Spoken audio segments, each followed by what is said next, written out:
सतगुरु के साजे निवाज जी, प्यारे साध संगत जी, प्यार और सत्कार से कहना धन निरंकार जी। साध संगत जी कहते हैं मानवता की सेवा करना सबसे बड़ा कर्म है और भक्ति में अकर्ता भाव का होना जरूरी है।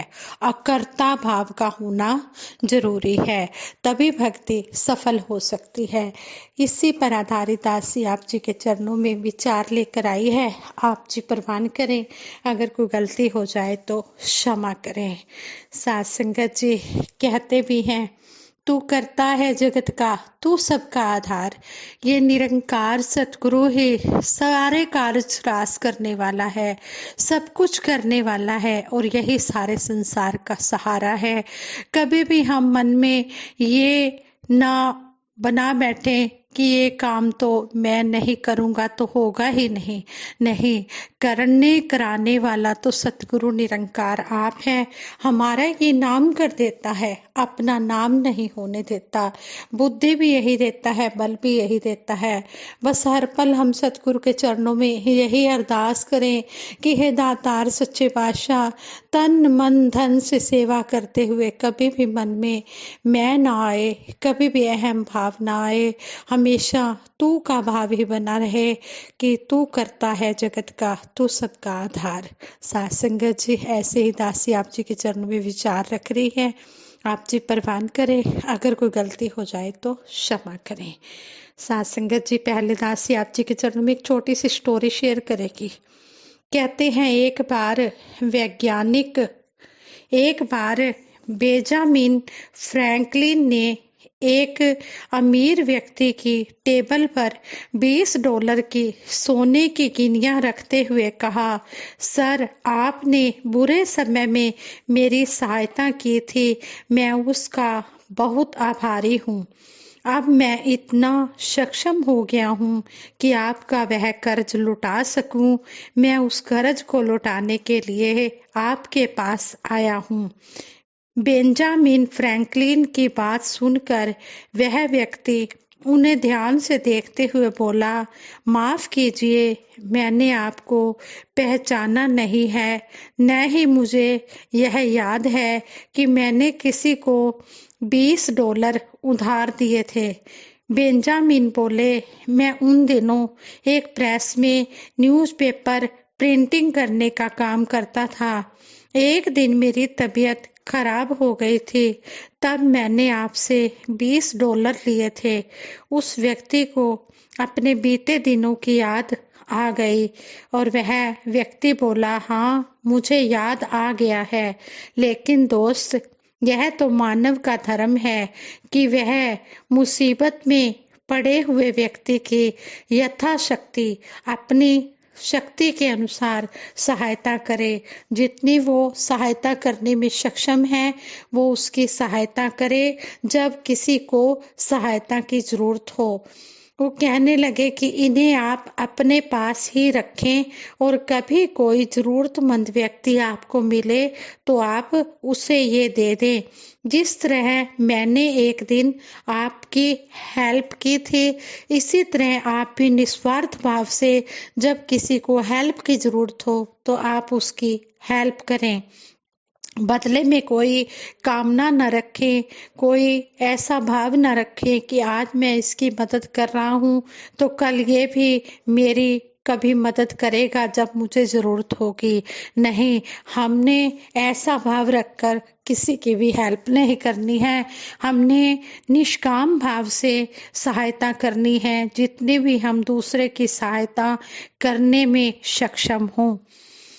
बेंजामिन उस व्यक्ति की बात से बहुत ही प्रभावित हुआ और उन्हें नमस्कार कर उन गिनियों को अपने साथ ले गया।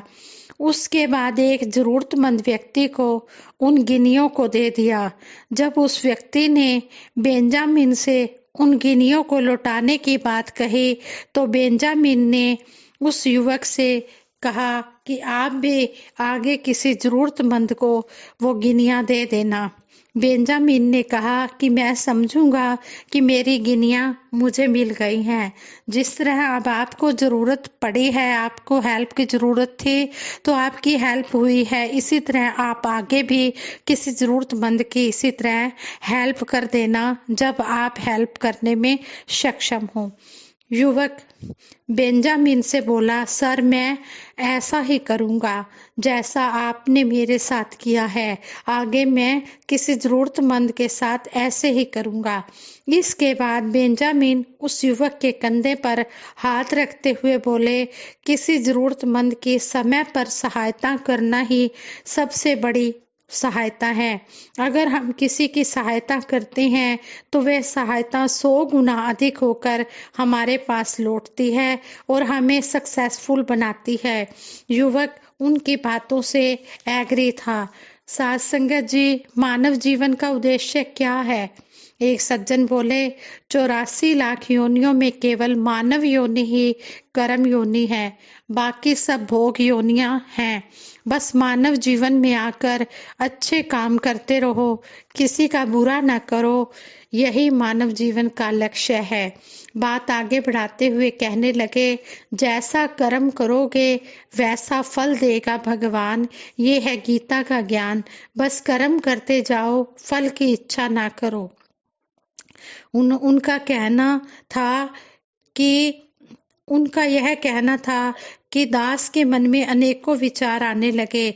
अक्सर सुनते हैं कि हर कर्म के साथ उस कर्म का फल निश्चित है। जिस प्रकार हजारों गायों में बछड़ा अपनी माँ को ढूंढ लेता है, उसी प्रकार कर्म फल कर्ता को ढूंढ लेता है। जीव शरीर से कर्म करता है और कर्म के कारण ही विभिन्न शरीर धारण करता है। यदि बिना कर्म के जीव एक पल नहीं रह सकता और कर्म का फल भोगने के लिए बार बार जन्म लेना पड़ता है, तो फिर कर्म बंधन से मुक्ति कैसे हो? संचित कर्म क्या है, प्रारब्ध कर्म क्या है और क्रियामान कर्म क्या है? क्या सच में शुभ कर्म करना ही काफी है? शुभ कर्म करने पर भी क्या जीव बंधन में है? जिस प्रकार प्रभु परमात्मा अटल है, इसी प्रकार इसकी रचना और विधान भी अटल, अद्भुत और विलक्षण है। इसी विधान के अंतर्गत जीव को कर्म करने की आजादी भी है और कर्म फल भोगने का सिद्धांत भी है। सतगुरु द्वारा दिए गए ब्रह्म ज्ञान में सभी प्रश्नों का हल सहज में मिल जाता है। अन्यथा साधारण जीव के लिए कर्म फल सिद्धांत को समझना इतना आसान नहीं। जीवन मुक्त ब्रह्म ज्ञानी संत अपने अनुभवों के आधार पर मानव को बार बार समझाते हैं कि बंधन का कारण कर्म नहीं बल्कि कर्मों में आसक्ति और जीव का कर्तापन है। हर गुरु पीर पैगंबर ने मनुष्य को कर्म करने का उपदेश दिया है। श्रीमद् भगवत गीता में लिखा है, आसक्ति को त्याग कर योग में स्थित होकर कर्म करो। त्याग भी हो और भोग भी हो, यह कैसे संभव है? महात्मा युद्ध क्षेत्र में गए सैनिक का उदाहरण देकर समझाते हैं कि लड़ाई के दौरान एक वीर सैनिक द्वारा दुश्मन के सैकड़ों सैनिकों को मार डालने पर उसे वीरता पुरस्कार मिलता है। वही सैनिक घर आकर किसी अपनी रंजिश के चलते पड़ोसी को मार डाले तो उसे उम्र कैद या फांसी भी हो सकती है। जब तक सैनिक सरकार के हुक्म में रहकर कर्म करता है, तब तक उसे प्रशंसा, मेडल, इनाम, सम्मान सब मिलता है। लेकिन अपनी मर्जी से कर्म करने पर उसे अपमान भी मिलता है और सजा भी भोगनी पड़ती है। तो क्या जीव भी सैनिक की तरह किसी परम शक्ति के अधीन होकर कर्म कर सकता है? क्या इसका कर्तापन समाप्त हो सकता है? जब जीव करता ही नहीं रहेगा तो कर्म का फल कैसा और फल का भोग किसको? आखिर कौन है कर्ता?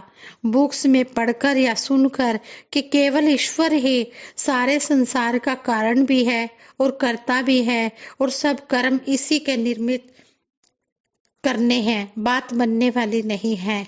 एक और एग्जाम्पल से देखें, अगर हमें कोई 5 लाख रुपए देकर कहे कि ये पैसा फलां व्यक्ति का है और उसे दे दो। जब तक हम उस व्यक्ति से मिलकर उसकी अमानत उसे सौंप नहीं देते, तब तक हम उस बोझ से मुक्त नहीं हो सकते। अगर हम उसके मालिक तक नहीं पहुंचते तो पुलिस द्वारा पकड़े जाने पर हम लाख दलीलें दे दे कि यह पैसे मेरे नहीं, कोई विश्वास नहीं करेगा, बल्कि हमें उसका मालिक समझकर और उसे काला धन समझकर जेल भी हो सकती है। भाव जब तक कर्ता का पता नहीं चलता, जीव चाहे लाख रटन लगा ले, समर्पण नहीं हो सकता। इसलिए कर्मों का फल भोगना ही पड़ेगा। अच्छे कर्म सोने की जंजीर है और बुरे कर्म लोहे की जंजीर है। जंजीर चाहे सोने की हो या लोहे की हो, दोनों ही बंधन का कारण है। लोहे की हथकड़ी तो छोड़ी भी जा सकती है, लेकिन सोने की हथकड़ी शुभ कर्मों का वह सूक्ष्म अहंकार है जो जीव को समय के तत्ववेता सतगुरु की शरण में आने से रोकता है। परिणाम यह निकलता है कि जीव जन्म मरण के बंधन से छूट नहीं पाता। समर्पण के लिए कर्ता का ज्ञान, बोध, जानकारी और समझ होना जरूरी है, ताकि तेरा तुझको सौंपते क्या लागे है मेरा कहा जा सके। ब्रह्म ज्ञान के बाद जीव के कर्म ईश्वर के निमित्त हो जाते हैं। जिस प्रकार बैंक का कैशियर दिन में लाखों रुपए जमा होने पर ना खुश होता है और ना ही करोड़ों रुपए निकाले जाने पर दुखी होता है, उसी प्रकार ब्रह्मज्ञानी संत कर्मों से निर्लिप्त और अनासक्त हो जाता है। भगवान श्री कृष्ण जी कहते हैं, हे अर्जुन, जिस प्रकार एक छोटी सी चिंगारी लाखों मन लकड़ियों के ढेर को जलाकर नष्ट कर देती है, उसी प्रकार ज्ञान रूपी अग्नि जन्मों जन्मों के संचित कर्मों को पल भर में नष्ट कर देती है।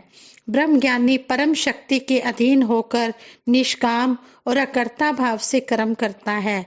जिस प्रकार उबले हुए बीज दोबारा नहीं उगते, उसी प्रकार उसके कर्म फल रहित हो जाते हैं और जीव फल भोगने के लिए बार बार जन्म मरण के बंधन में नहीं आता।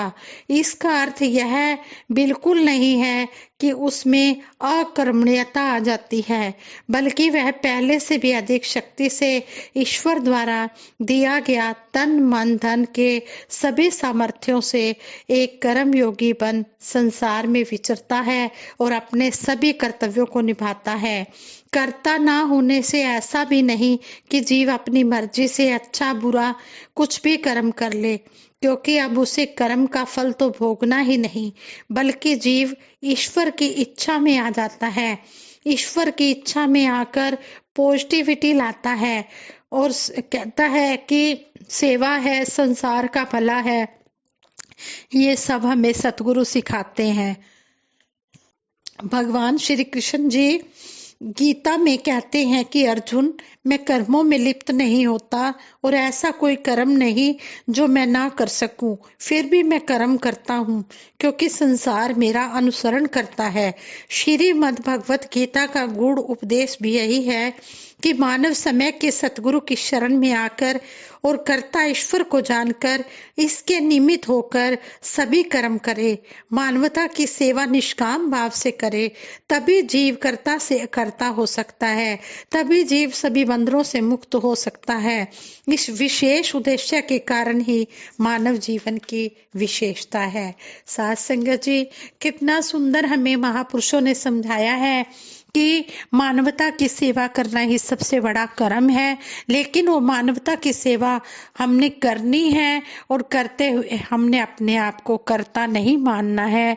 यही कहना है, तू करता है जगत का, तू सबका आधार, कि हे सतगुरु निरंकार, तू ही सारे संसार को चलाने वाला है, तू ही सारे कार्य करने वाला है, मेरे को बल बुद्धि देने वाले आप ही हो। हमारे में कोई ऐसी औकात नहीं है कि हम कुछ कर पाए। हे दातार सच्चे पातशाह, आप जी हमें अच्छी बल बुद्धि देते रहना और हम संतों की सेवा में नित्य प्रति लगे रहें।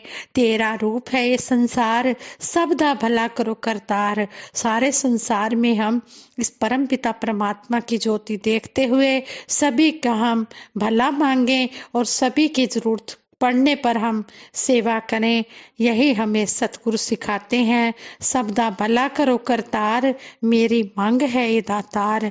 सिया राम मैं सब जग जानी, जोरे जुग करूँ प्रणाम। पर हम सभी को प्रणाम करते हैं। सिया राम मैं सब जग जानी, सारे संसार में इस परम पिता परमात्मा का ही अंश है। हम सभी में इस परम पिता परमात्मा को देखते हुए सभी का आदर भाव करते चले जाएं, सभी का सत्कार करते चले जाएं, सभी को पूजनीय मानते हुए हम अपना जीवन इन संतों महापुरुषों के चरणों में गुजारते चले जाएं। यही सतगुरु माता जी के चरणों में आशीर्वाद मांगते हैं। साथ संगत जी प्रेम से कहना, धन निरंकार जी।